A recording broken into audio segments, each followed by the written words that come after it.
With the regular season wrapped and seniors departing, who's got next? What positions need to be filled? We talk about it today on Locked On Golden Gophers. Hey, You are Locked On Golden Gophers. No matter what we're going to do here, we're just going to keep rowing. Your daily podcast on the Minnesota Golden Gophers. However it turns out, we're just going to keep rowing. Part of the Locked On Podcast Network. Your team every day. We're just going to keep rowing, and keep rowing.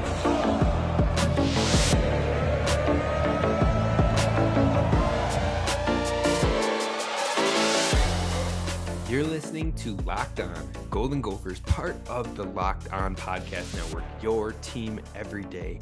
My name's Kane Rob, host of the podcast, former collegiate football video coordinator and recruiting assistant here to talk Golden Gophers with you each and every day of the week, Monday through Friday. Be sure to subscribe on YouTube, where we're growing the community. I love the interaction we're getting under the videos. I love the conversations going, the disagreements, you name it. If you have thoughts on today's video, if you have thoughts on what you want to hear moving forward, drop those in the comments on YouTube, and be sure to follow wherever you get your podcast at Locked On Golden Gophers. Now, today we're talking about a whole lot when it comes to departures, what positions we possibly might be looking to fill coming up. But today's episode is brought to you by Sling TV, and don't miss this week's matchup with the Gophers basketball versus Purdue, which is one of the top teams in the nation. See where this young team stands, if they can get it together after two tough losses. And you can see it right there on Sling. Sling TV, you'll love it for a price you'll love even more. Try it today. Now, like I said, we're talking about what is going on with this Gophers team heading into the offseason, what positions of need may be the most pertinent, and then also what positions, what starters are leaving the program after this season. So let's kick it off first with what positions of need the Gophers have most, and maybe where they'll be looking to fill via the portal or via recruiting, with the recruiting still going on. Now, edge and corner, in my opinion, are the top two positions when it comes to needing to maybe look either elsewhere for more talent or adding more talent to that room. Now, earlier in the season, I might have said something like wide receiver, but you've got Crab coming back. You've got Marcus Allen, who just transferred in. You've got Dalen Wright, Daniel Jackson, and Lemeki Brockington, who all started showing flashes when given the opportunity late in the season. Plus, you have true freshmen like Ike White, who stood out in camp, and Christian Hoskins, who is faster than heck, that they redshirted this year. They were still grasping the offense overall. That could add to this team as well. And then you have Dino Kaliakmanis as well, who has been sure-handed, who is a grinder, who puts the work in as well. So there's a lot of depth in that room. It just becomes, can we pass the ball enough to start using the talent in that room to its fullest capabilities? Now, as far as edge goes, why I believe that is a number one priority for the Gophers, you got to talk about this defense overall was very good, but they struggled. They struggled a lot with generating consistent pressure and generating pressure in general. They were actually tied for 117th in the nation when it came to forced sacks. So 117th in the nation of 131 teams. If you take away 2 sacks, this is how close they were to even worse than that. If you take away 2 sacks from the year for the Gophers, they're sitting at like 129th out of 131.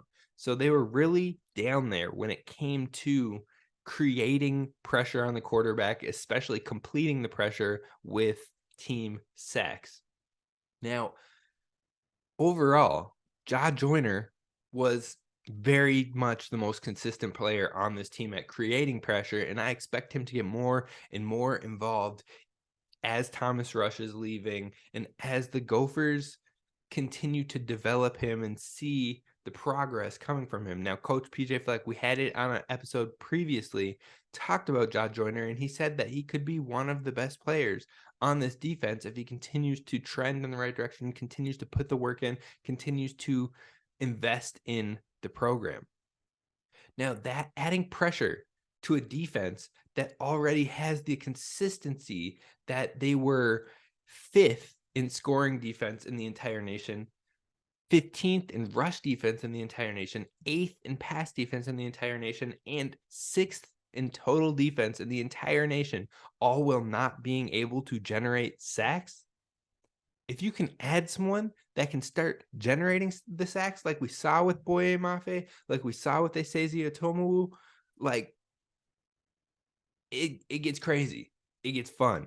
It gets nuts.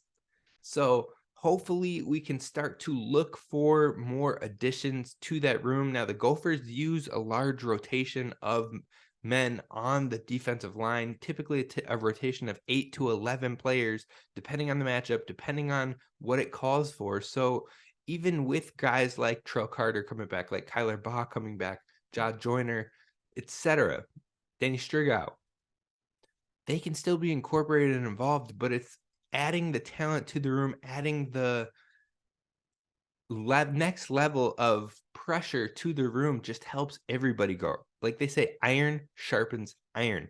So that is probably the number one thing I think the Gophers need to add is edge rush capability in this offseason. And then on top of that, you look at the corner position. Now, you need a boundary side corner. You've got Justin Wally coming back you need a field side. Pardon me. You need a field side corner. Justin Wally is coming back. He's been playing the boundary side all year.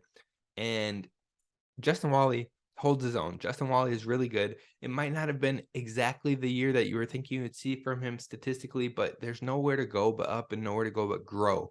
There's only one game that really he got caught off of his heels and got targeted and was just off his game, and that was the Illinois game. Other than that, he was rock solid throughout the year, had multiple interceptions, and Justin Wally is that guy. So you're looking for someone to pair across from him with Terrell Smith officially graduating. You also have Jalen Glaze, who entered the transfer portal. You have Steven Ortiz Jr., who entered the transfer portal. So yes, we have guys like Beanie Bishop who stepped up over the back half of the year and really contributed on this team. And he could step into that role maybe. But adding more depth to that room is going to be necessary in case of injury, in case of more transfers, you name it. So you need more depth in that cornerback room as well. Zaquan Bryan is the only cornerback commit at the moment in the 23 class coming through. And then you still have young guys that are coming through the program that were true freshmen that redshirt this year, like Tariq Watson, like Rylan Kelly. So those are guys that are developing over the year and you hope can maybe start stepping into opportunities as well. Those are the two rooms, though, that I think are most pertinent when it comes to adding talent to what we're losing or to what we needed more from this season. Now, let's talk about it, though. Who is leaving? Who is departing on this team? How many starters are the Gophers losing of the 22 starters that you see on offense and defense? So 11 on each side. Of the 22, how many are the Gophers losing? It's a lot. Coming up next, but first, let's talk about our friends over at BetOnline. BetOnline is your number one source for sports betting information, stats, news, analysis. You can get the latest odds, trends in action, and you can also, if you love podcasts, find podcasts over on BetOnline. They have the latest odds and sports information when it comes to professional leagues, when it comes to amateur leagues, basketball, football, soccer, esports, tennis, hockey, you name it. So definitely check out BetOnline. It's the fastest and easiest way to get your betting fix. BetOnline, where the game starts. All right, so we have to talk about the starters and who is departing this season because there are some big holes to fill on both sides of the ball. Now, we're just talking starters or people who started a majority of the season this year. The first is Tanner Morgan on the offensive side of ball. First is Tanner Morgan. Now, it seems like Ethan is the guy. He should be the guy stepping into that role. So it looks like we have a transition or a plan of action when it comes to filling that quarterback spot, which is nice because you don't always have that. Sometimes you have competitions. Sometimes you need to bring an extra body. Now we have another commit coming in from Michigan, Drew Vioto, who will be coming to this quarterback room as well. And you've got some of the younger guys in there behind Ethan with Jacob Newth, with Cole Kramer is still in there. So the room overall has a lot of talent in it, but I think it's Ethan's job moving forward. Now, after Tanner Morgan, you have Mo Ibrahim. We're going to talk about him in a little bit as we close, but definitely a huge piece on the offensive front that this team is losing. Now, that's 2 starters so far. Then you're missing 3 offensive line starters that will not be back next year. That's 2 years in a row where the Gophers have lost 3 or more starters on the offensive line, but they seemingly have the talent growing from within the building, a great offensive line coach in Cali, and, I have faith in the room with the depth they've built from behind, but you'd still have to replace at least 3 starters on this O-line in John Michael Schmitz, in Chuck Filiaga, and in Axel Rushmeyer, all of them no longer having any eligibility left. So you're replacing the entire interior of your offensive line. And then on top of that, you could possibly lose Brevin Spann-Ford. We still haven't heard what the decision is when it comes to if he's returning or if he's going pro.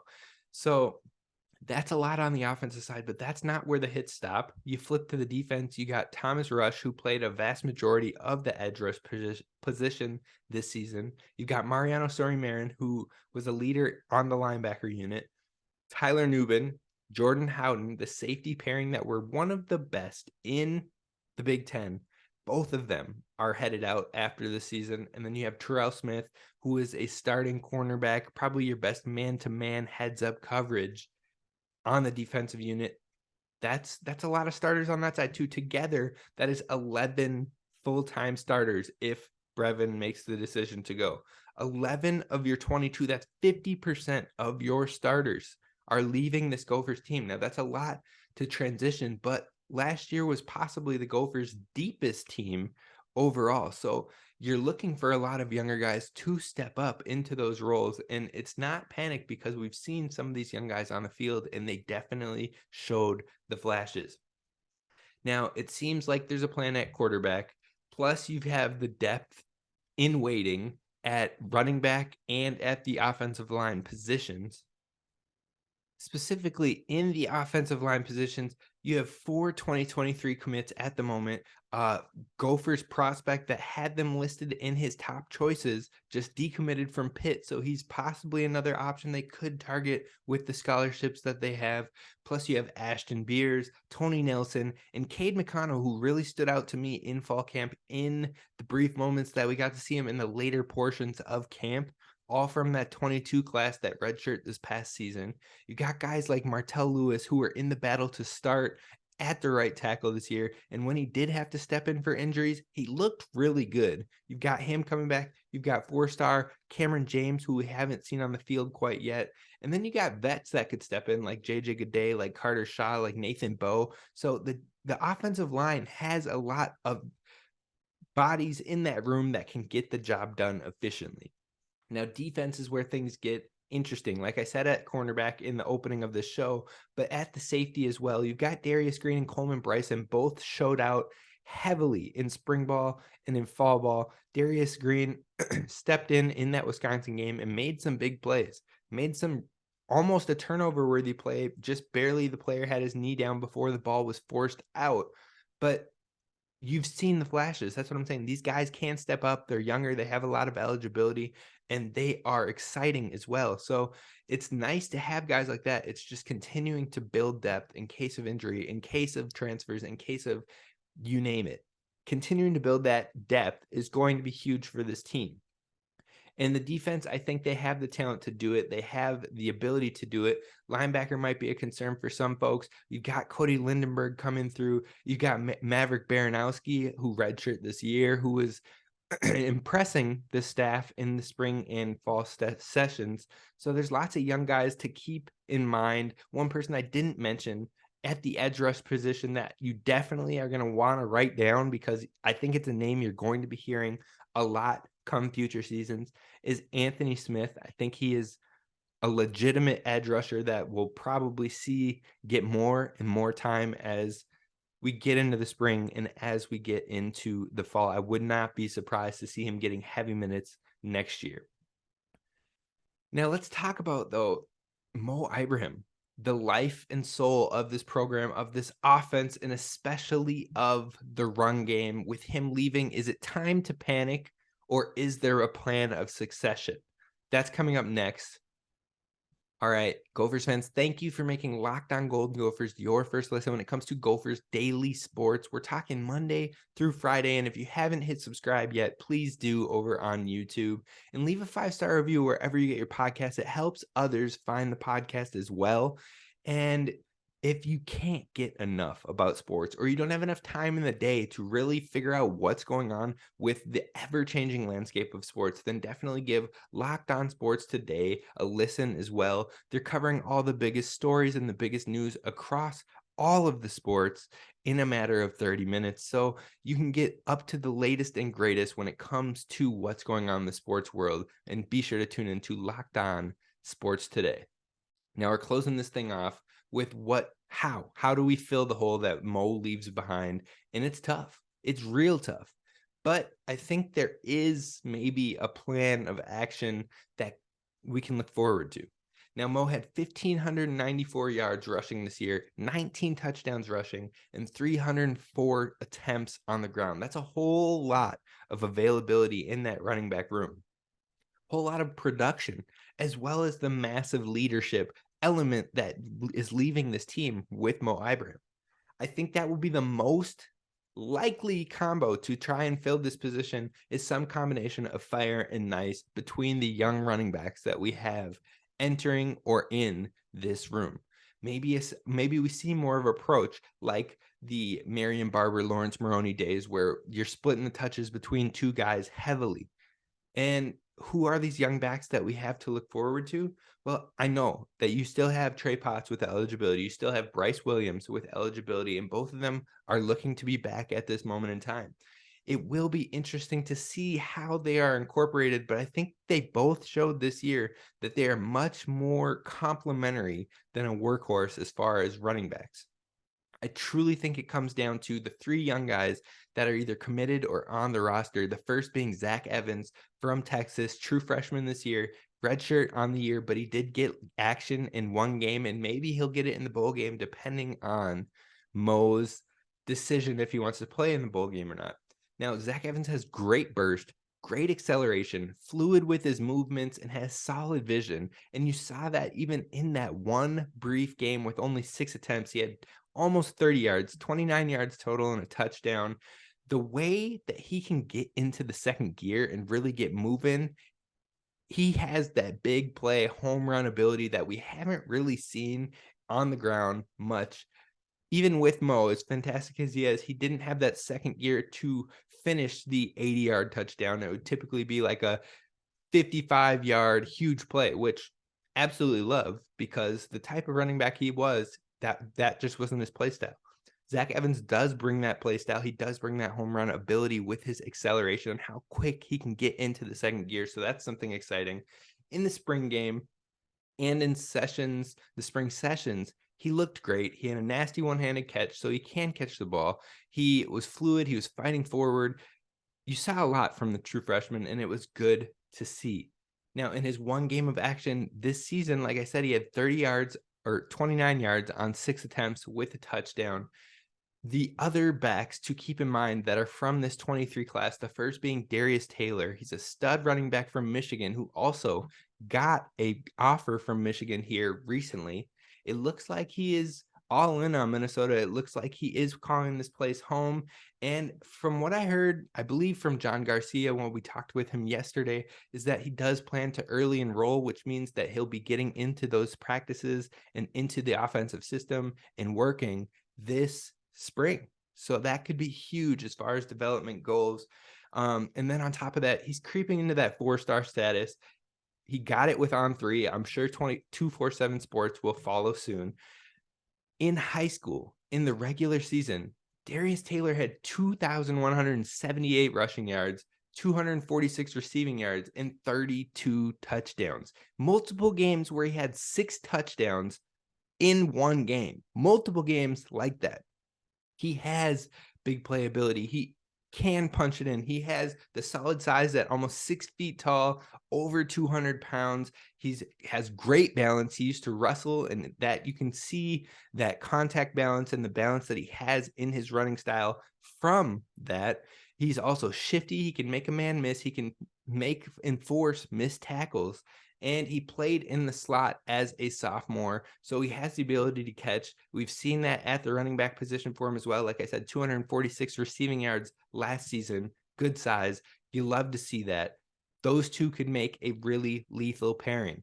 But I don't want to leave out Marquese Williams also. He's a former 4-star guy, clearly talented, very patient runner, very patient. He'll wait for the hole to open. He isn't just running smack dab into his O-line. He is letting it generate in front of him, finding the hole, has good vision, and is able to find the opening and cut back. Great stop and start, great body control, a really nice running back to add to this team.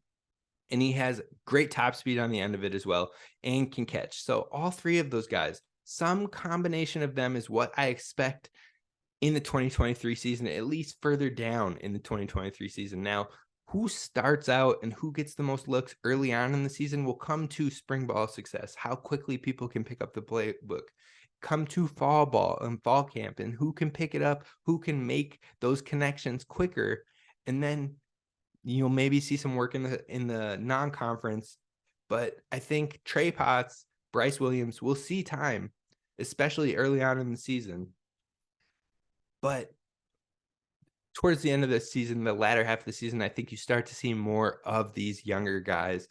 Zach Evans probably leads the room heading into the season, in my opinion, and as the other younger guys get acclimated, but he'll still have to fend off Bryce Williams and Trey Potts if he wants to lead the room. I think the opportunity is there, the talent is there, and what we've been hearing from the coaches shows that he can be the next guy up. Mo Ibrahim, in a clip that I shared on Twitter earlier this season, said he's the next great Minnesota running back.